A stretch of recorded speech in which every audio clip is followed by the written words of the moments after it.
জনসেবা, হ্যাঁ, নামাজ বাদ দিয়া মানুষের উপকার করছেন আপনি, বন্ধুদের আবদার রক্ষা করছেন, মাথার গাম ফালাইয়া পায়ে ফালাইয়া জিফুত মানুষ করছেন। কিতা জিফুত মানুষ করছেন? খাটে না বানাইছেন? হ্যাঁ, খাটে না বানাইছেন, জিফুত মানুষ করছেন। কই সোফা না বানাইছেন, বিল্ডিং এ না কাম করছেন, ভিতরে বাথরুমে না লাগাইছেন, টাইলসে না লাগাইছেন, জিফুত মানুষ করছেন। কই? হ্যাঁ, জি তো পর্দা করে না, ছেলে তো নামাজ পড়ে না, মেয়ে তো নামাজ পড়ে না, স্ত্রী তো পর্দা করে না, ঘরে তো রঙিন টেলিভিশনে নর্তকী নাচে, ছেলে মেয়ে সবার হাতে একটা একটা বড় মোবাইল, রাতের 3টা পর্যন্ত উলঙ্গ ছবি দেখে। এরানি মানুষ হয়েছে। কথা বলেন না কেন? কারে মানুষ করছেন আপনি? আপনি খাটে না বানাইছেন? হাবড়া কয় সংসার করছে, কয় জিফুত মানুষ করছে। কই জিফুত মানুষ করছেন? কই জিফুত মানুষ করছেন? কোথায়? খাট পালং আর সোফা এদেরকে নিয়ে কয় জিফুত। তো কুল হাল নুনাব্বিউকুম বিল আখসারিনা আমালা আল্লাযীনা যাল্লা সাইহুম ফিল হায়াতিদ দুনিয়া ওয়া হুম ইয়াহসাবুনা আন্নাহুম ইউহসিনুনা সুনআ। আল্লাহ বলে, নবী, যে সমস্ত মানুষের সারা জিন্দেগীর আমলগুলো বরবাদ, আমি কি তা আপনাকে বলবো? আপনি বলে দেন।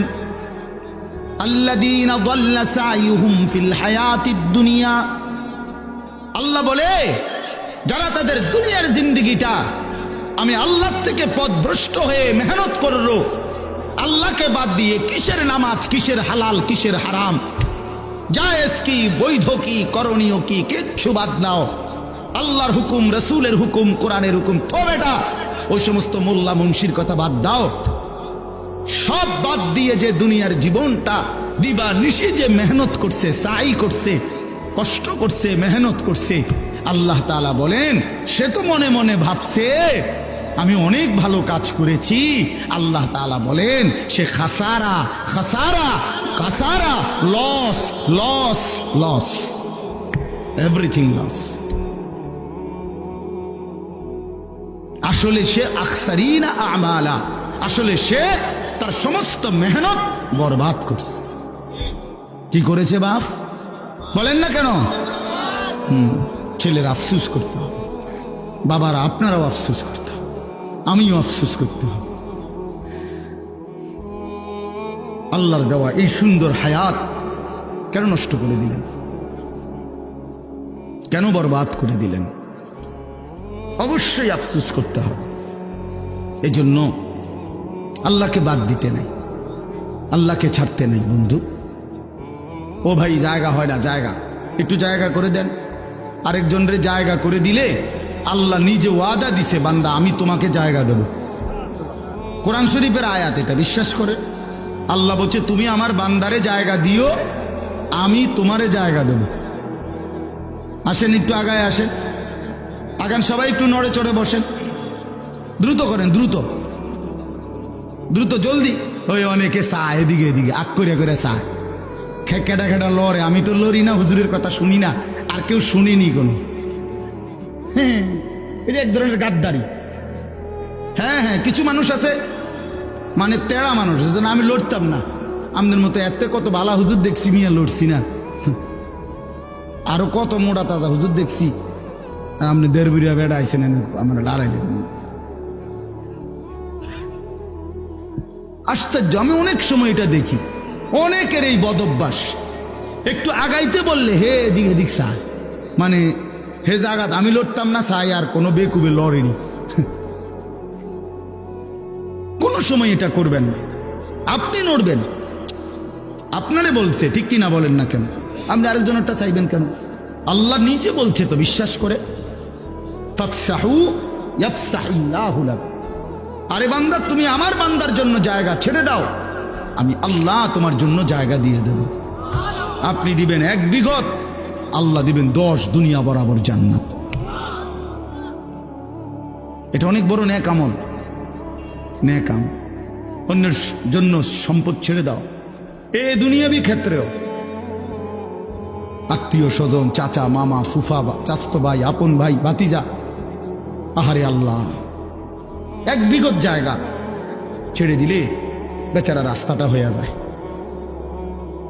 এই শুধু এই সুপারি গাছটা কাইটটা দিলে, নারকেল গাছটা কাইটটা দিলে আপন ভাতিজা তার বাড়িটার মধ্যে ঢুকতে পারে না, দিত না। এমন ডাকাত 90 বছর বুড়া বাঁকা হইয়া গেছে, কিন্তু এই ডাকাইতে এই জায়গাটা ছাড়ত না, দিতাম না, কইছি দিতাম না, দিতাম না। হ্যাঁ না, কবরও তো নিত না, হয়তো জানেই কবরে নিবে না, না এটা দিতাম না, কইছি দিতাম না, দিতেন না, দিতাম না, কইছি দিতাম না।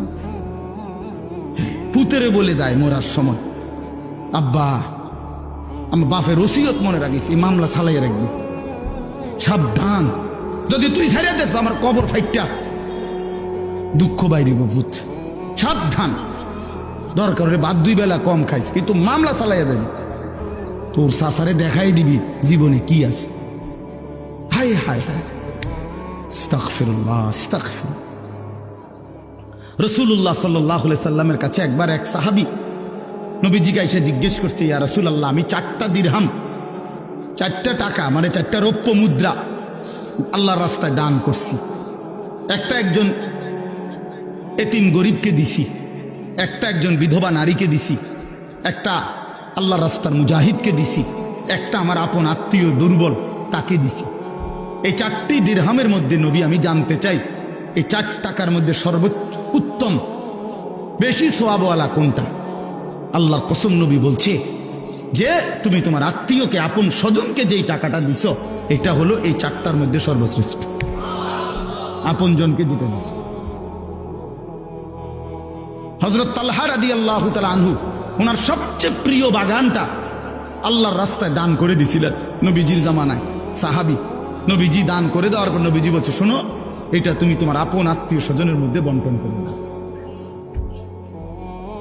না, হেতেরে দিত না, স্বাস্থ্য ভাই যে বাইফুদ যে দিত না, তারে দিত না। ওই গিয়া আমনের এন থেকে গিয়া দাউদকান্দি গিয়া 30,000 টাকা দিয়া স্লোগান নিয়ে আয় ফেলবে। ও হেনে গিয়া দিছে 50,000 টাকা, জনাব অমুক 50,000 মার হাবা, হাবারে মার। হ্যাঁ হ্যাঁ, ওইখান থেকে স্লোগান নিয়ে আসছে, কিন্তু এই আপন জনকে 500টা টাকা দিবেন। এই অনেক মানুষের এই বদ অভ্যাস আছে। হ্যাঁ, এটা জরুরি মিয়া, আত্মীয়ের হক আদায় করা। ওই যে মৌলানা এখন বললেন, রিজিকের বৃদ্ধির জন্য এটা একটা আমল গুরুত্বপূর্ণ, হায়াতের বৃদ্ধির জন্য, জীবন সুন্দর হওয়া, জীবন হায়াত দীর্ঘ মেয়াদি হওয়া, দীর্ঘ হায়াত পাওয়ার জন্য একটা আমল। রিজিক প্রশস্ত, আইয়াবসুতা ফি রিজকিহি মান আহাব্বা।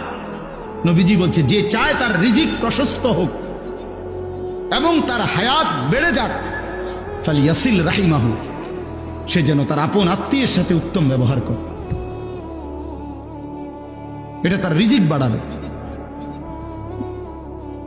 যাই হোক, কথার প্রসঙ্গে বল, কারো বাপ, আমার অনুরোধ, কারো 1 বিঘত সম্পত্তি, আল্লাহর কসম, আল্লাহর দোহাই, অন্যায় ভাবে রাইখেন না নিজের ছেলে মেয়ের জন্য। ওরা পারবে, এই 1 শতক জমি ছাড়াও আপনার জিফুত চলতে পারবে। এই 1 শতক জমি মিথ্যা করে নিয়া নিজের আখেরাত বরবাদ করলেন, ওদেরকেও বরবাদ করে দিলেন। একেবারে বুখারীর হাদিস, নবী সাল্লাল্লাহু আলাইহি সাল্লাম বলছেন, মান আখাযা শিবরাম মিনাল আব, যে জুলমান, যে অন্যায় ভাবে কারো 1 বিঘত, শিবরান মানে 1 বিঘত, এই যে 1 বিঘত বুঝেন না, 1 বিঘত সম্পত্তি যে কারো অন্যায় ভাবে জুলুম করে নিয়ে নেয়, রাসূলুল্লাহ সাল্লাল্লাহু আলাইহি সাল্লাম বলেন, আল্লাহ তাআলা কিয়ামতের দিন ওই নাফরমান ব্যক্তির কাঁধে হাসরের মাঠে 7 তবক জমিনের মাটি তার কাঁধে তুলে দিবে। তাওয়াকাহুল্লাহু 7 আরদিন, কিয়ামতের দিন 7 তবক জমিনের মাটি তার কাঁধে উঠবে। এবার এই ভারে সে দাঁড়াবে কেমনে? কথা বলেন না।